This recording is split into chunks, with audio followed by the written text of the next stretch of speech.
So welcome everyone this morning. Today is the third day of our interaction in this WIOGEN conference. I do believe that it's been exciting times for us as marine and coastal researchers, learning from each other and interacting with each other. We wish we were talking live, touching each other, meeting together, sharing cups of tea together and sharing ideas. But I do believe that we have benefited from this virtual platform as it's brought more of us together and given us all an opportunity across the region to engage in this conference. I'd like to start by welcoming Tim Andrew to give us some welcoming remarks to set us off this morning and to set the stage for the discussions this morning. Welcome, Tim. Thank you very much, Jackie. And yes, good morning to everybody across the region and from outside the region.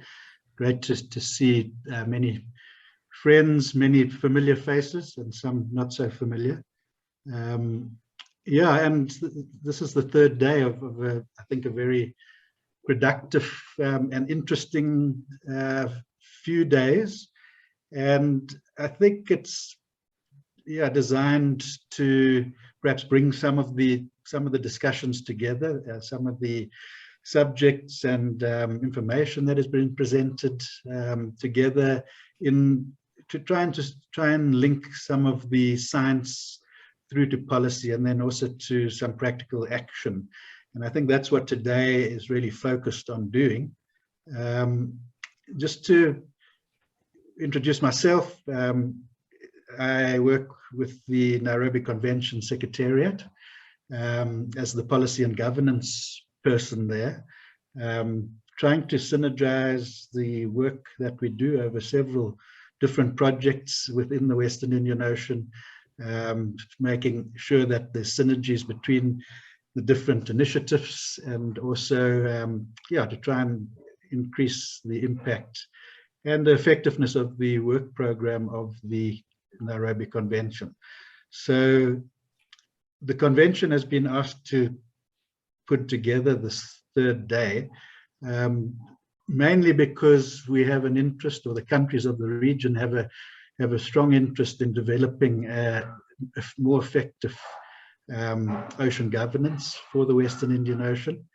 And I know my colleague Dixon on the opening session mentioned some of the background in terms of where the discussions around ocean governance started within the region. But just to recap, in 2015, the African Ministerial Conference on the Environment called upon the countries of Africa, and particularly the regional seas, including the Nairobi Convention, to start working on the development of, firstly, an African regional or African ocean governance strategy to guide the continent. And then this was followed up through more specific Conference of Parties decision in 2018 within the convention itself, to ask the Secretariat to facilitate work towards a regional Western Indian Ocean ocean governance strategy. And we have initiated that as the Convention Secretariat at the country's express wish. And basically, we are trying to facilitate some of the actions that might lead towards more effective ocean governance through the various projects and programs that the Secretariat is executing at the moment. So just briefly, in terms of where we are at the moment, a background paper on ocean governance basically assessed where we were in the region in 2019. That was launched last year. And in fact, our keynote this morning was involved in preparing that background paper. So he has a really good understanding of processes in this region. And then there was a a dialogue in Seychelles where a lot of stakeholders were brought together to discuss ocean governance in 2019. There's also been engagement with the regional economic communities and the AU to try and align the thinking within the region or in the Western Indian Ocean with the process towards this African ocean governance strategy. So the idea is that this regional strategy that is in process of being developed should strengthen and support what is contained within that continental strategy and not conflict with it. There's been more recently, during this year, countries and the RECs have nominated people that could be involved in the process as a core group of people, which we're starting to call the strategy development team or core strategy development team.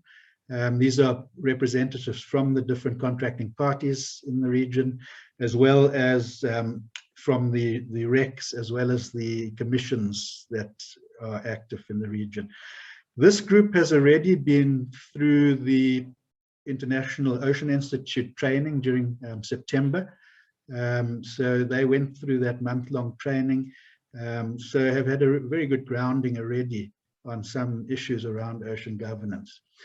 This group of 24 people will be asked to continue to lead the process around strategy development in the region.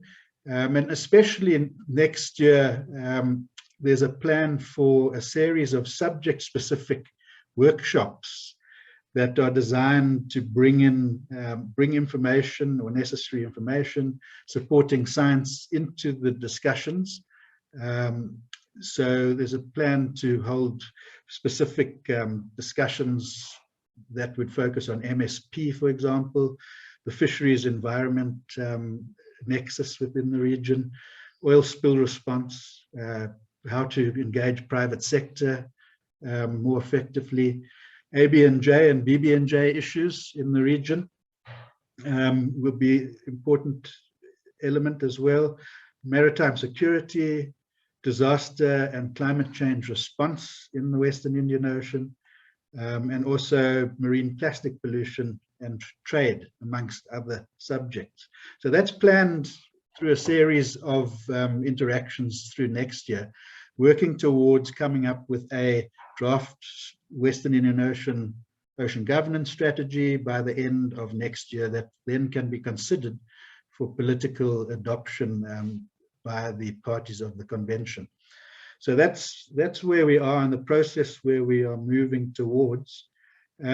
So today is something that also contributes to that process.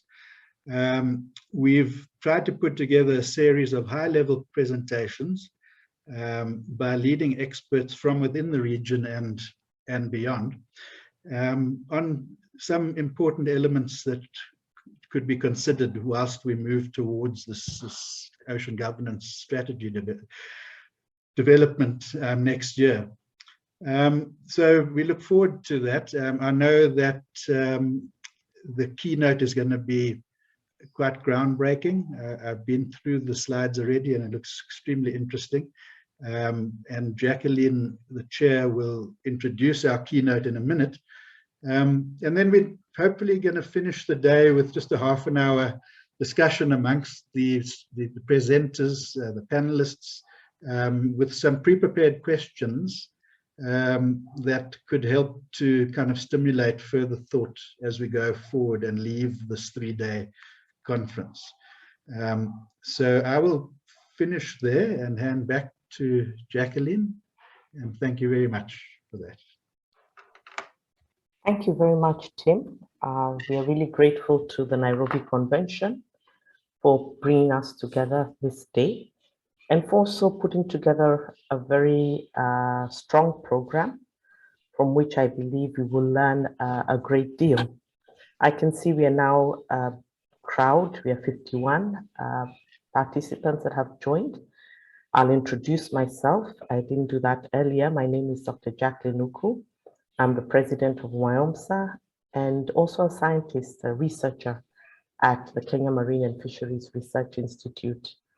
For those who are joining us, remember to put your name, your country, your institution onto your name as online. We also would like to indicate that there's interpretation available. It is available in French, I believe, for those who would like to listen to the proceedings and understand it better. So I'll take this opportunity to welcome our keynote speaker for today. I welcome Kieran Kelleher. Kieran is an independent consultant who works on fisheries and oceans and has been working for several international agencies and consulting firms, ranging from the World Bank, FAO, OECD, UNEP, and others.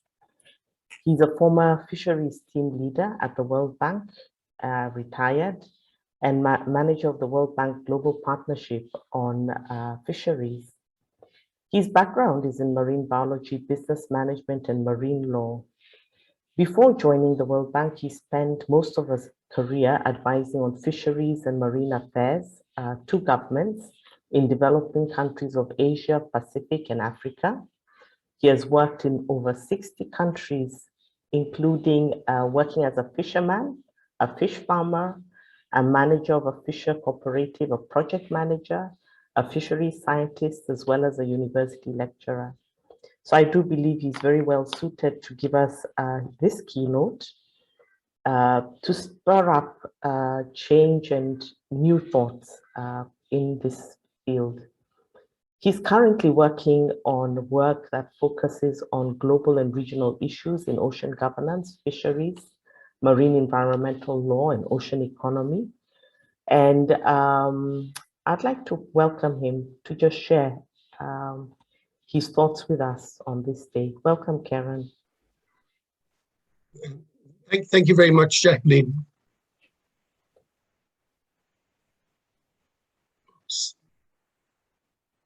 So, hello, are you seeing my screen? Yes, we are. The presentation screen.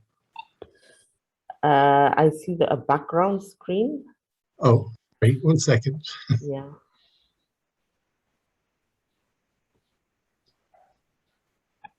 There. Is that better? Yes, now it's good to go. Okay. So, good morning, bonjour, bon dia.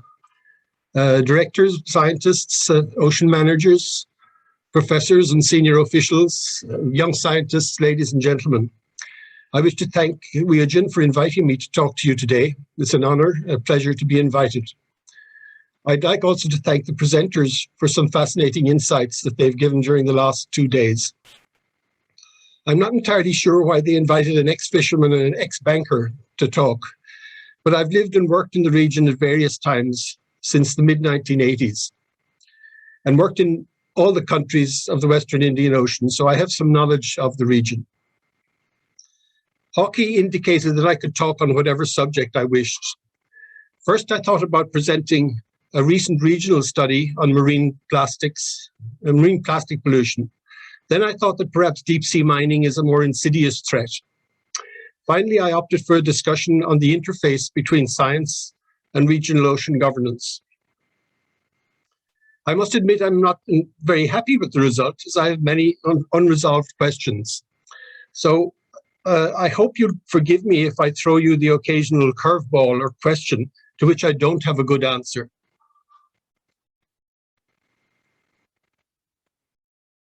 Oh, let me see. I'm not sure, if my screen isn't moving here. Let's see, there we go. Okay. I'll start by attempting to characterize the science for ocean governance, then try to describe some of the core elements of WIO Science's contribution to regional ocean governance. Then I'll turn to what we can learn from the science to ocean governance arrangements in other regions. And then I'll consider how you might prioritize ocean science to ocean governance challenges. And to follow that, I'll present some scenarios that we as science may face in relation to governance. And finally, I'll just conclude with some parting thoughts. Some of the key messages are that science is essential to effective ocean governance, and that when science is required to give policy advice, the science is often extended into a less comfortable world of values, trade-offs, and compromises. I think the science to society relationship is changing. The communication of consensus science for governance in the WEO could be improved. But achieving consensus on policy-related science may not always be straightforward. Finally, the pathways deploying science to inform regional ocean governance in the Western Indian Ocean could be reviewed and perhaps improved. So let's look at what does policy and governance demand of science? We can categorize science outputs into several categories: facts, projections, and advice on actions. The first two are useful, but the third, advice on actions, is the one that feeds governance and decisions.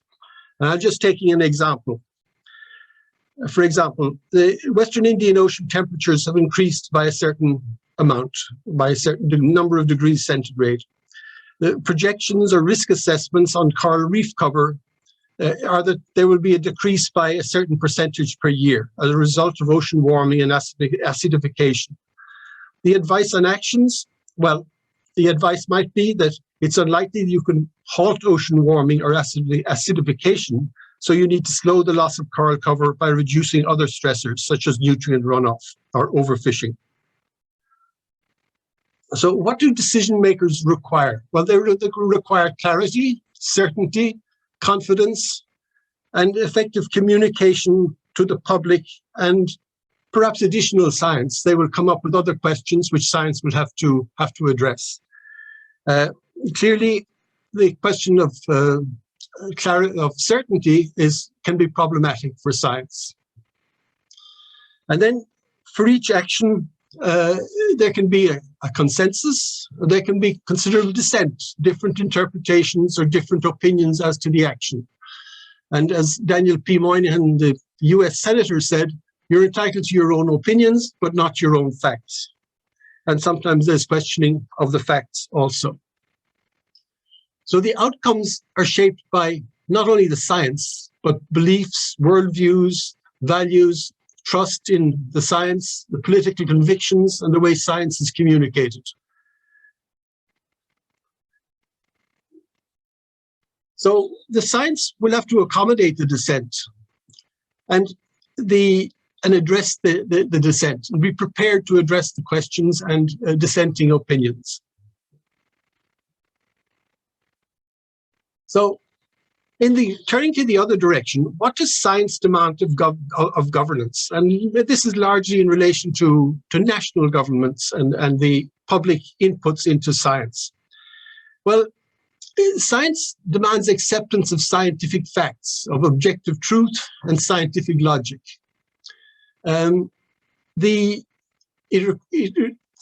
Science demands an open society or a free exchange of views. I recall a famous anthropological study by Malinowski called Magic, Science and Religion, done on a group of islands where I worked a lot. Malinowski was able to apportion the beliefs of the fishing community regarding causal relationships among the three domains or rationalities. In science, we're dispensing with the magic and the religion as a rationale for actions and focusing purely on evidence or evidence-based decision-making. So if we look again briefly at the open society and the free exchange of ideas in the sense of the philosopher Karl Popper, we can look at things like the suppression of evolutionary theory in some US states. And that may be somewhat contrary to evidence-based science. So the free and open exchange of ideas is not necessarily a guaranteed situation in some countries. Science demands collaboration and access to information, maintenance of core data sets, for example, on the marine environment or the use of marine resources by governments and by public funding. Science demands transparency in science-based decisions by the governance authority.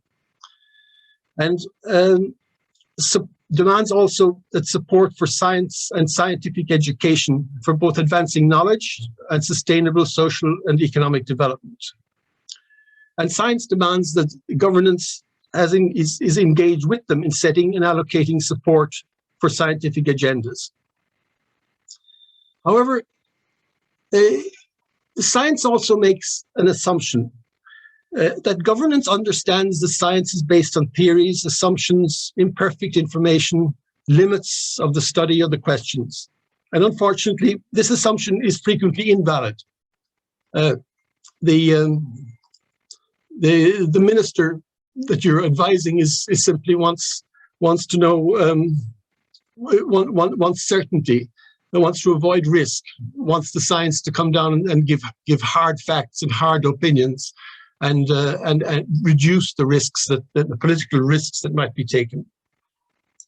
So science to governance needs to confront these kinds of challenges and the underlying assumptions.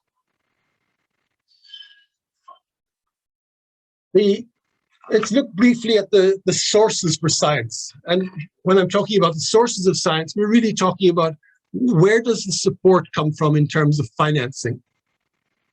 And this slide simply summarizes the sources of funding and resources for science. And the key point is that the sources of support influence the science agenda through core assumptions, through language, through values, through principles, through determining the area of study and the questions researched. For example, the GEF took the LMEs as the unit for research agendas, but it's difficult to govern an LME. So there may be some form of mismatch between the different agendas and the application of one domain or one approach to governance. And we had an excellent presentation yesterday on co-design, which addresses this issue. However, the funding agency is accountable for meeting its own targets and has its own criteria for allocating funding. Even if the funding window is wide, the very fact that there is a window is likely to skew the research in this direction, possibly at the cost of more appropriate alternatives. So ideally, regional science would have a pool of untied funding, which would be accessed via regional priorities. The contributors would benefit from the aggregate outcomes rather than from the prescriptive window. And I'm just illustrating this with some of the sources of funding there in the box. So I detect that there's some changing relationships between science and society that you going forward will probably have to address and grapple with. Science has an increasingly direct influence on policy and well-being. And in particular, we see this surfacing during the COVID-19 emergency. Scientists were being wheeled out on television every night. Leaders were claiming we're listening to the science, but delaying hard choices. And in the US, scientists had it the wrong way because they kept changing their opinion in response to new facts. We know that science has to respond to new facts and new statistical analysis, but that's not necessarily the way governance or the politicians see it. They see it as dithering and uncertainty, and that science is unreliable. There's a growing demand for civil society participation, for stakeholder engagement in shaping the science agenda, particularly on things like climate change.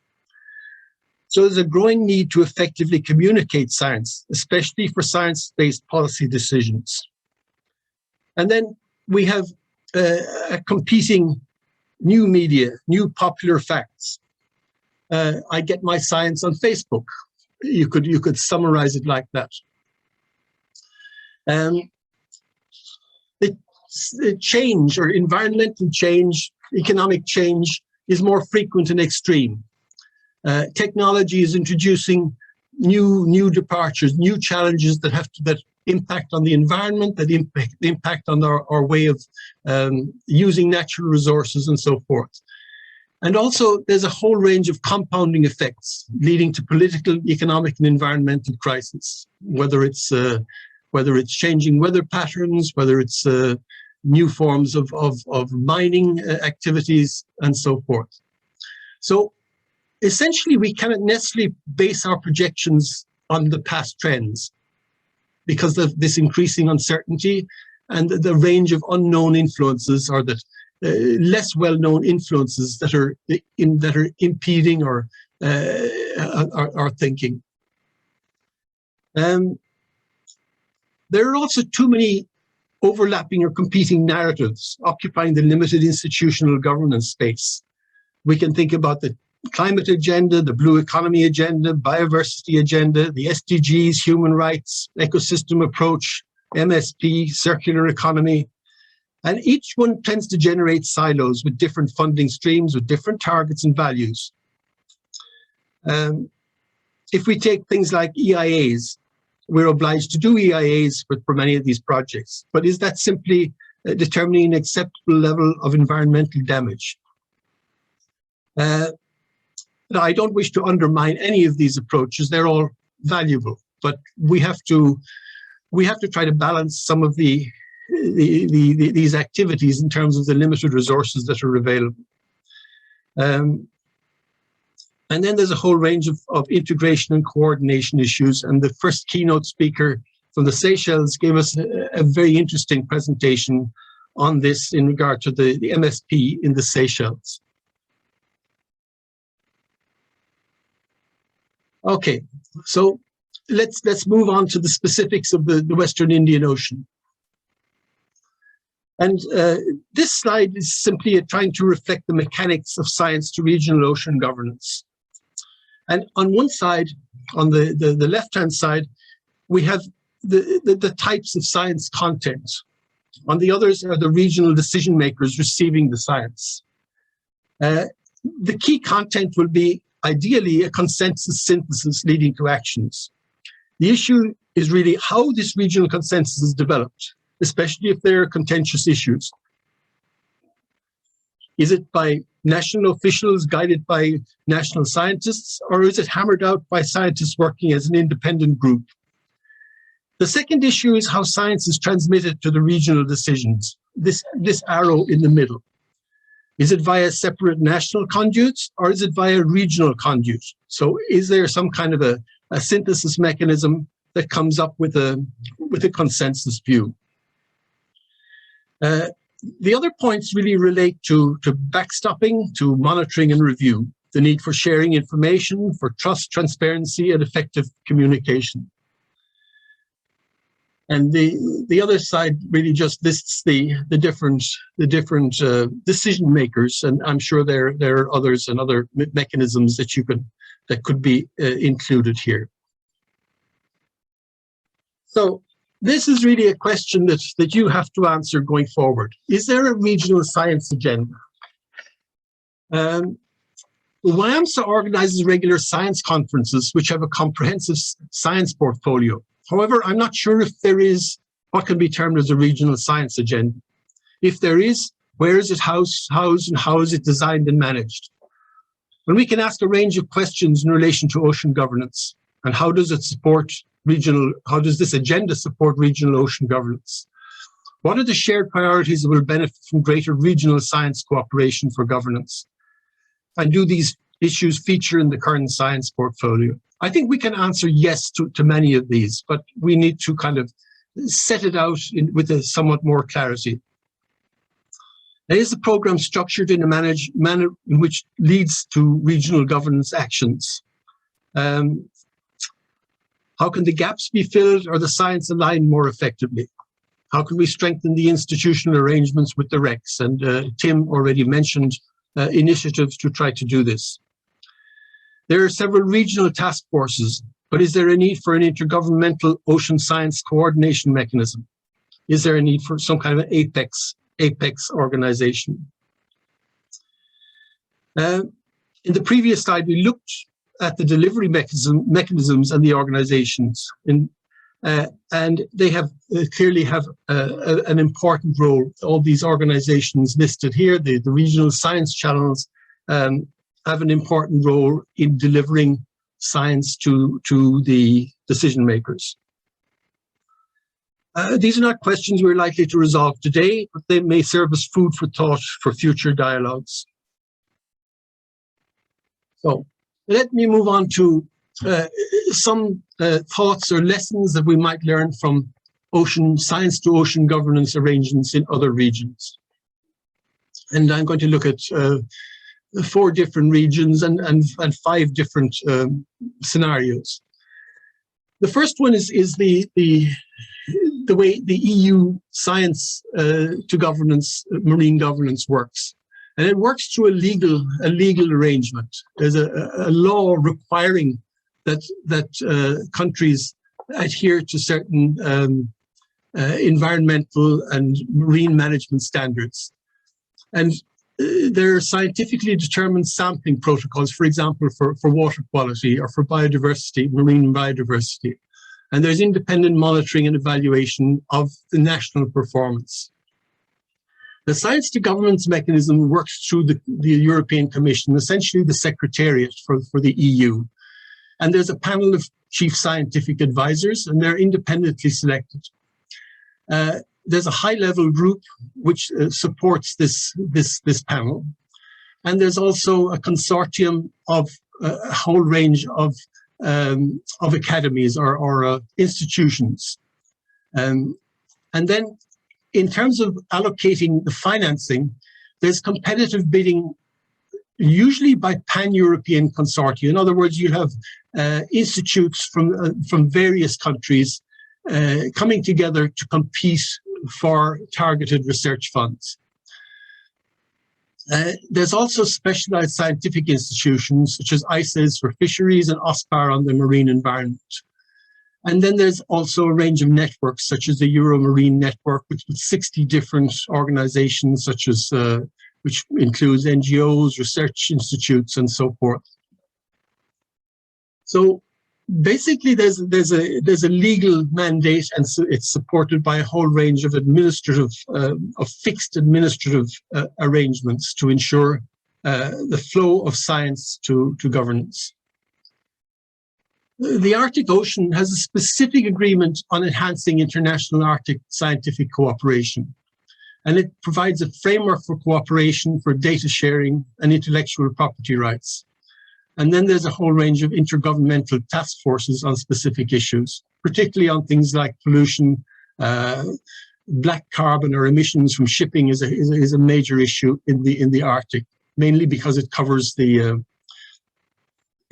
sea ice and causes additional sea ice melting or absorption of sunlight. So there's a major focus on climate change, and observers from non-parties are included in these dialogues. The South Pacific Community, or the SPC, is a political system, and the South Pacific Forum is the summit, or the group of prime ministers or premiers that make decisions. And they have put together a regional ocean policy in 2002, one of the first comprehensive integrated regional ocean policies. But they recognize the challenge of integration, and they came up with several different ways of addressing this. One was the Council of Regional Organizations in the Pacific, and with them supported by a marine sector working group. So they were able to pull together all the regional organizations under one umbrella. And a little bit like what Tim was referring to earlier, of having the RECs, the regional fisheries organizations and others come together. But in the case of the South Pacific Community, this is done in a structured manner under a regional political mandate. And then there was a series of reviews and adjustments which resulted in a framework for a Pacific oceanscape and high-level policies and plans to support this. However, they recognize the ongoing difficulties in integration, and this is a continuing issue.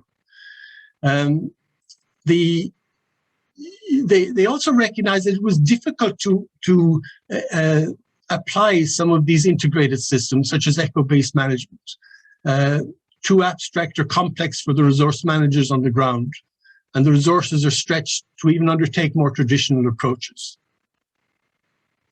And the financing and expertise in the institutions are still aligned to respond to immediate challenges at the sector level, rather than being integrated. The Nauru Agreement, as a group of these Pacific islands, was jointly developed as a system of cooperation some 40 years ago. And they established a common tuna fishing area with common rules. And effectively, they closed the adjacent high seas to tuna fishing. They said that if you are going to fish in the adjacent high seas, we're not going to give you any fishing licenses. And their group power, or their collective power, was such that the fishing vessels were not able to fish economically only in the high seas. They needed the licenses from these countries. So they basically agreed to stop fishing in the high seas. And there was some follow-up at the regional level with the Regional Fisheries Management Organization on this. The scientific advice was split in two parts. The South Pacific Commission Scientific Organization addressed the fish stocks. They collected all for example, the tagging information on tuna, whereas the Foreign Fisheries Agency addressed the fisheries economics and control, and the design of the control and management measures, and used international funding or a specific P&A component of regional projects to do this. At the moment, there's an independent assessment of fish stocks and fishing practices by the Marine Stewardship Council for eco-labeling purposes. In terms of coverage and scientific data input, or scientific and control data, there's 100% VMS coverage and observer coverage of purse seiners, and an increasing coverage of longliners by the VCR, by video cameras on the decks of the vessels, and they're legally required to operate these. So, the OSPAR in the North Atlantic also created high seas MPAs, or high seas regulated high seas areas, but based on science. And there was a measure of enforcement which could be applied also to not only to the parties to OSPAR, but also to the non-parties. The scientific advice was provided by the International Council for Exploration of the Seas, and there's a continuing MOU between OSPAR and ICES to keep the scientific advice current. The Northeast Atlantic Fisheries Commission provides the fisheries protection measures, or the monitoring and control. And the compliance measures include port denial for non-compliant vessels. So there's an incentive for the vessels to comply. And in fact, there's a certain amount of traceability of fish which are maybe landed in other ports, and measures to stop them in the ports of non-parties also. So let's look at prioritizing the ocean governance challenges and the science related to ocean governance challenges in the Western Indian Ocean. First, is it necessary to prioritize? Clearly, there are pros and cons, and the priority of one country may not be that of another. But there's limited human, institutional, and financial resources. Scientific advice is not available on all issues, and there may be narrow windows of opportunity. But there's also political and other benefits from success. If you can drive a success on one issue, you can probably roll over some of that success, at least in political terms, into other issues. The cons are that clearly integrated solutions might be deferred, and difficult policy or investment decisions might be postponed. And also the national agendas might dictate the priorities. You might be selecting areas of science where you have financing and just simply neglecting those which may have a greater national priority. So there's no shortage of challenges, and I just like this graphic. It shows the increasing pressures on the blue economy sectors. And I must apologize, it shows the Pacific rather than the Indian Ocean. So in terms of priorities, thankfully, I don't have to suggest the priority challenges. The Global Ocean Science Agenda has ably done this. And Mike Odido gave an excellent presentation on this yesterday, and this slide simply summarizes some of the key elements. What I would like to do is select a few of these WEO regional challenges from the list and outline scenarios for the Western Indian Ocean with particular reference to science. So I've selected 4 challenges: coral reefs, the ABNJ, fisheries reform, and plastic pollution. And the words in blue parentheses reflect the respective Global Ocean Science Agenda challenges. So these exercises are really a way of thinking out loud, the means of generating discussion among you. The points I make really only scratch the surface of the issues, and the challenges require a far more rigorous scientific treatment. So, saving coral reef scenario is based on the assumption that global ocean warming and ocean acidification will continue to increase and by itself result in massive loss of coral reefs. This means that the other multiple stressors must be addressed.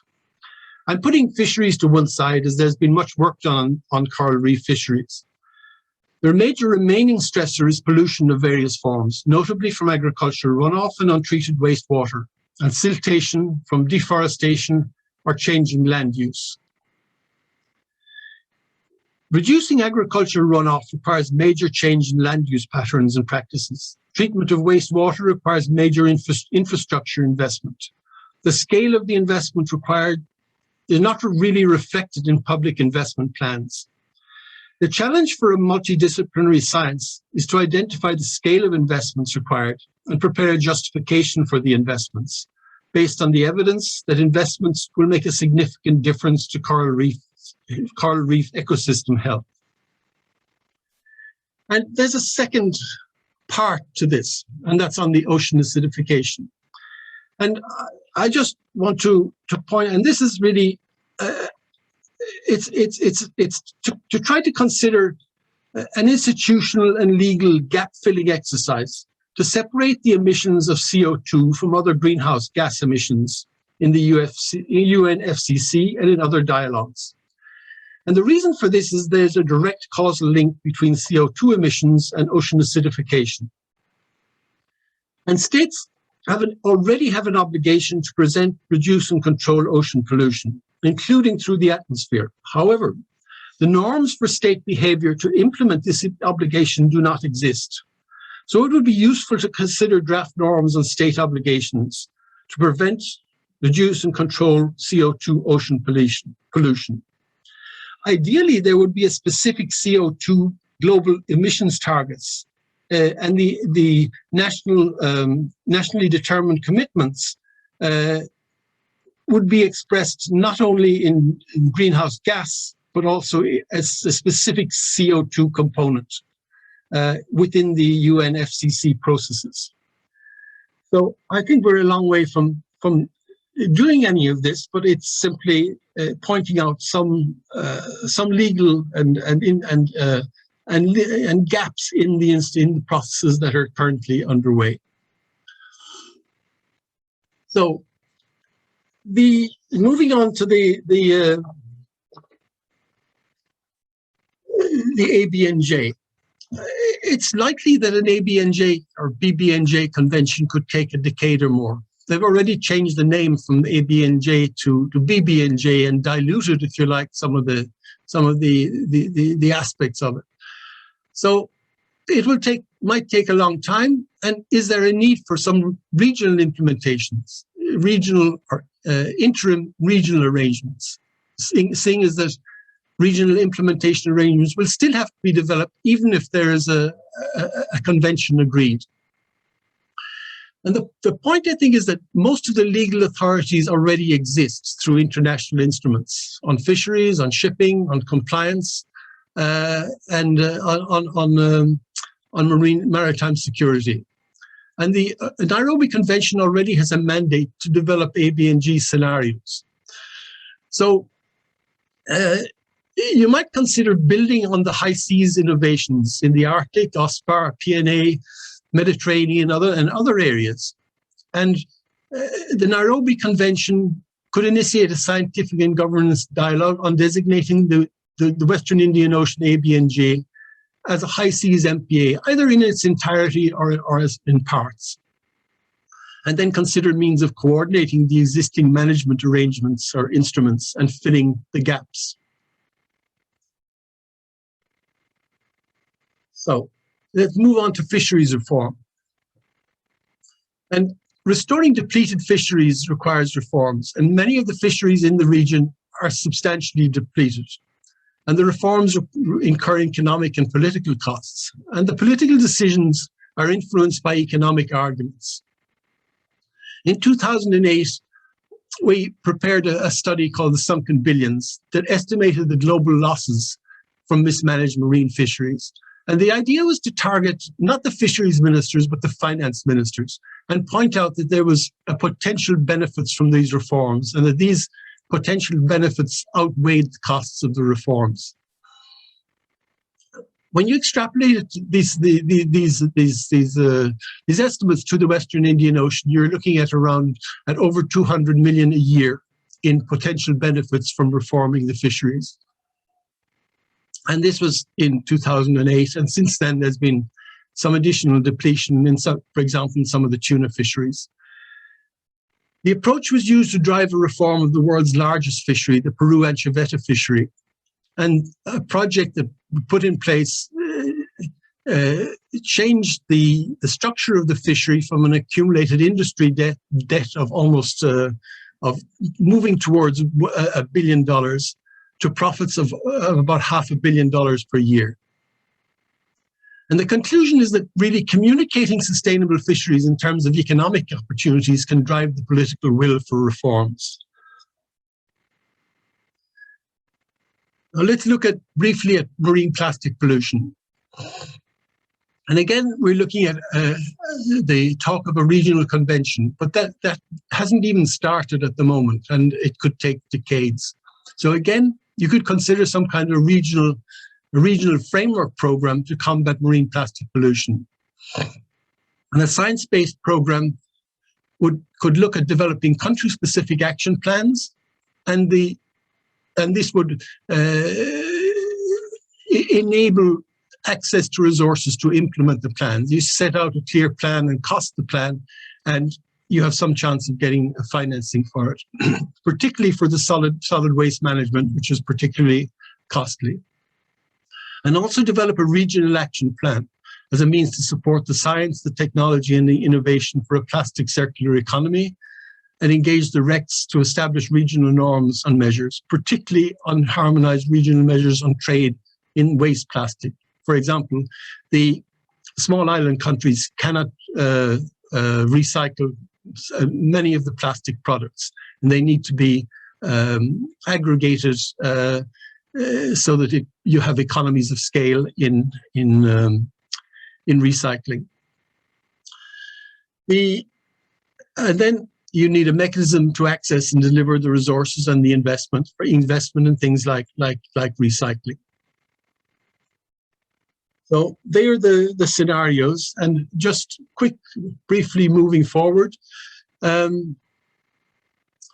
I think I was closely involved in the preparation of the initial WEO, TDA and SAP in the late 1990s. And since then, I can see that there's remarkable progress has been made on scientific understanding. However, there's a little less progress on regional governance. For example, I think there's modest implementation of some of the Nairobi Convention protocols, in particular on the land-based sources of pollution. The science to regional ocean government pathways are somewhat fragmented. I think partly because the absence of a delivery conduit to the RECs, which is a question that's been raised by Tim earlier. And you might consider the creation of a formal Nairobi Convention Science to Policy Council, something like the council in the South Pacific community, to communicate consensus science to the RECs and to enable progress on policy and governance. So, secondly, we have to have a certain amount of modesty in terms of what science can do.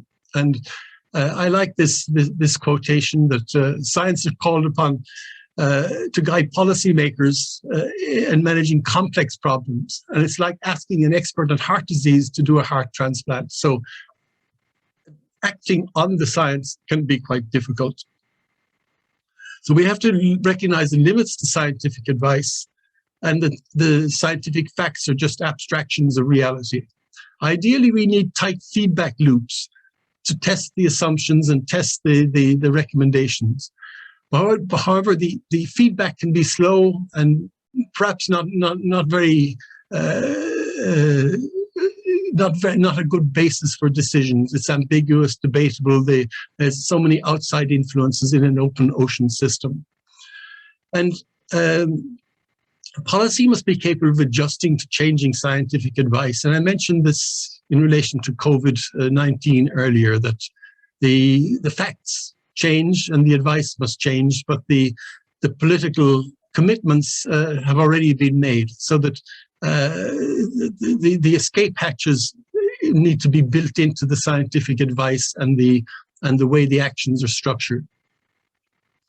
So you have a tendency at the policy level that the science-based policy means just give me a number. And we have to recall that models don't determine outcomes, but people do. And that the new, calling it Facebook science, can be a two-edged sword. It can reinforce consensus science or it can undermine it. And we've seen this happening with the COVID-19 in a number of countries. So that we need more understanding of the civil society beliefs and values regarding oceans. And I'm just throwing in something here, and don't necessarily believe this, but that deep ocean mining is an important part of the solution to climate change because of the supply of essential materials for electric batteries. And you can have it as a subject for debate in somewhere, if you like. So the concluding thought is the interface, communication and narrative between science, the art of the soluble, and politics and governance, the art of the possible, is a pivotal function and requires greater attention. Thank you. Merci. Obrigado. And I leave you with this parting slide. Thank you very much.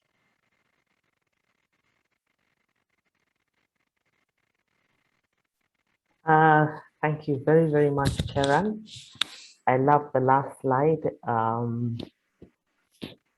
Do we need to become superheroes, those gathered in this room, to do something about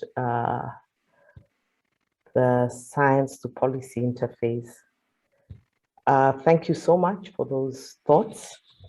You've given us an outlook of things that we can do that are very, very practical and very, very insightful. I see Margaret has said insightful. We have a very few minutes. We have 3-4 minutes to take questions and thoughts. We can put up our hands or post it in the chat. Or participants, I see some claps. Damaris has clapped for you. She has commended the talk. But I don't see anyone raising. I think you have inspired us and left us without questions, Kieran. There is a hand. But Ramadan, yeah, I see Ramadan. Yeah. Please put on your mic as well as your camera if you can, so that we can see you. Hello. Yes, I think everyone can see me. yes, we can. I'm talking from Tanzania. Yes, Ramadan. I have some questions here, anyway, to just to ask in order to understand. Before I go to the to ask the questions, I think I have to congratulate Mr. Keller that he has presented a very nice presentation. Anyway. Now let me go straight to the question. One of the question is, I saw some, actually on challenges pertaining to ocean challenges.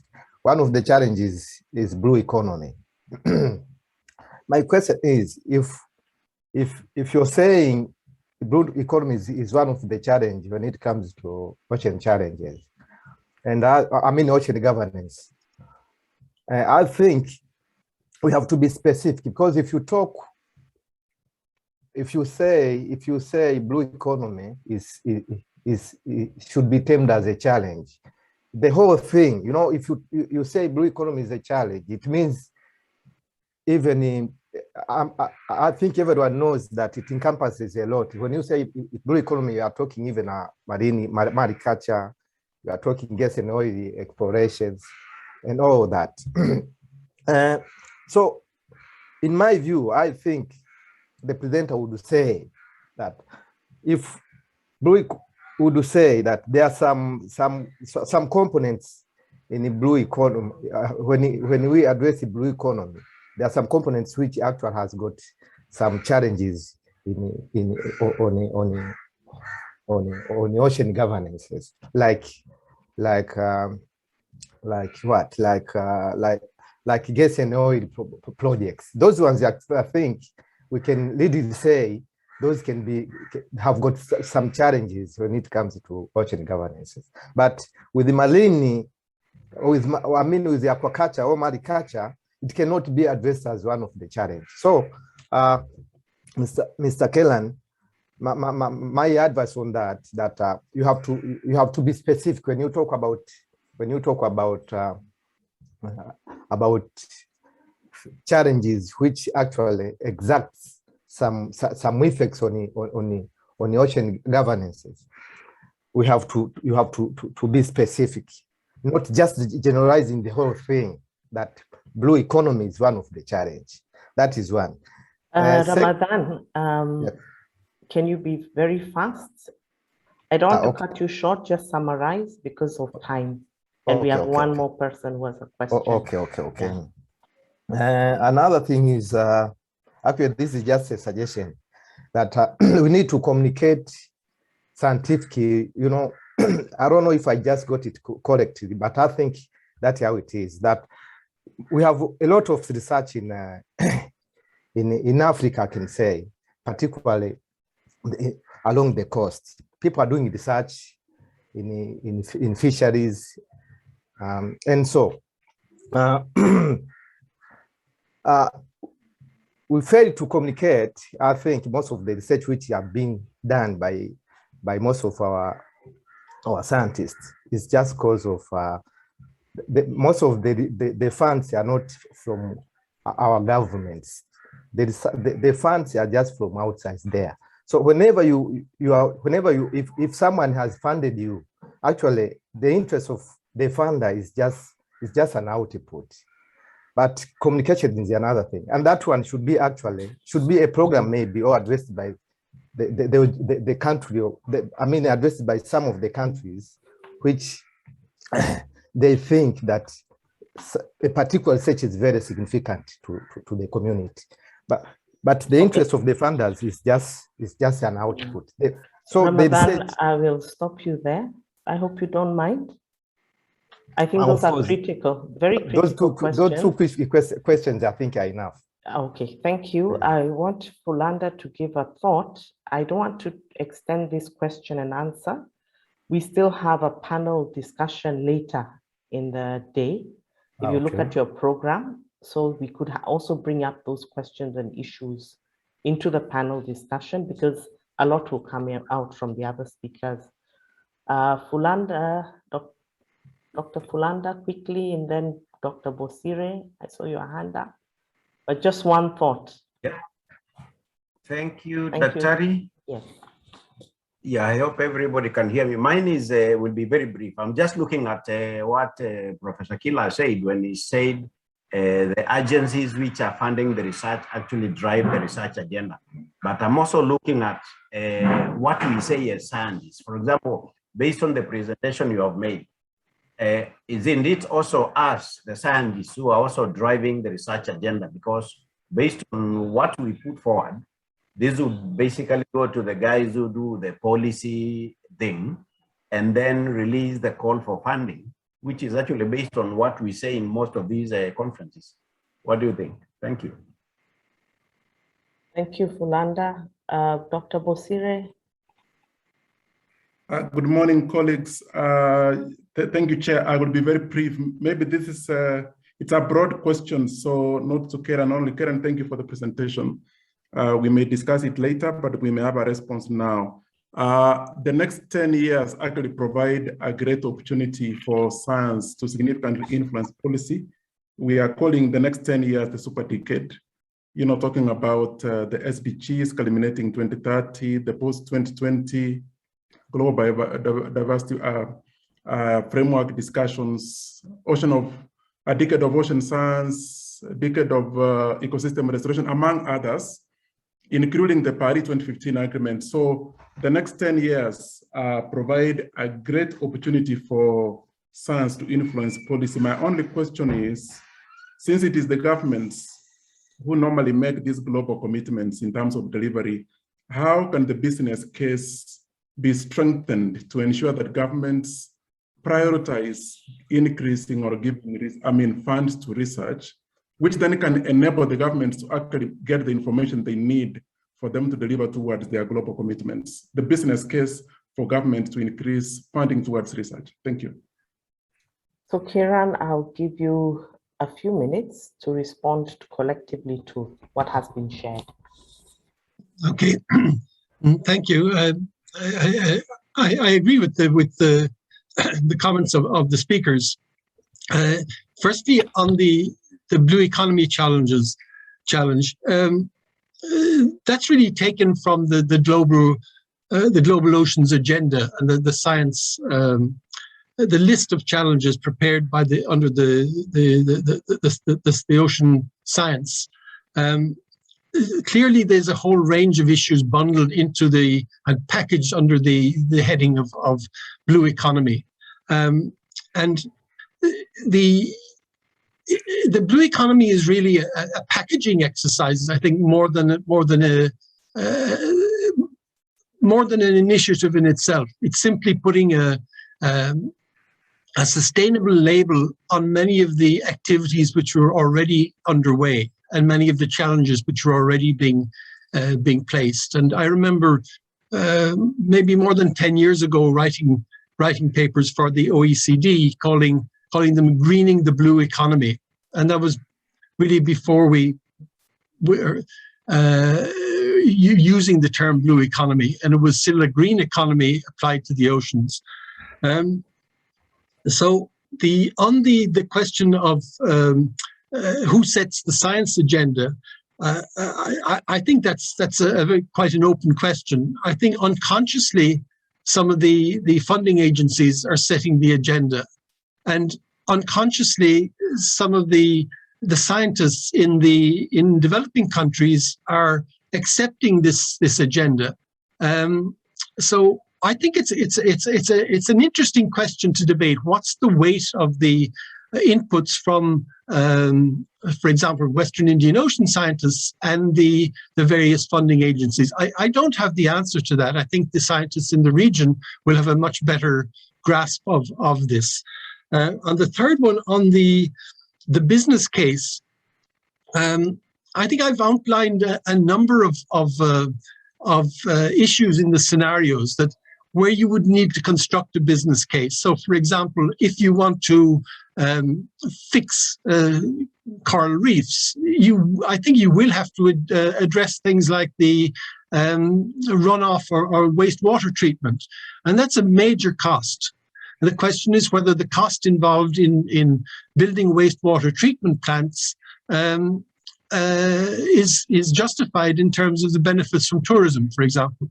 So there's a kind of cost-benefit analysis and business case that has to be made for in many of these different areas, and they're all quite specific to the particular challenges. Thank you.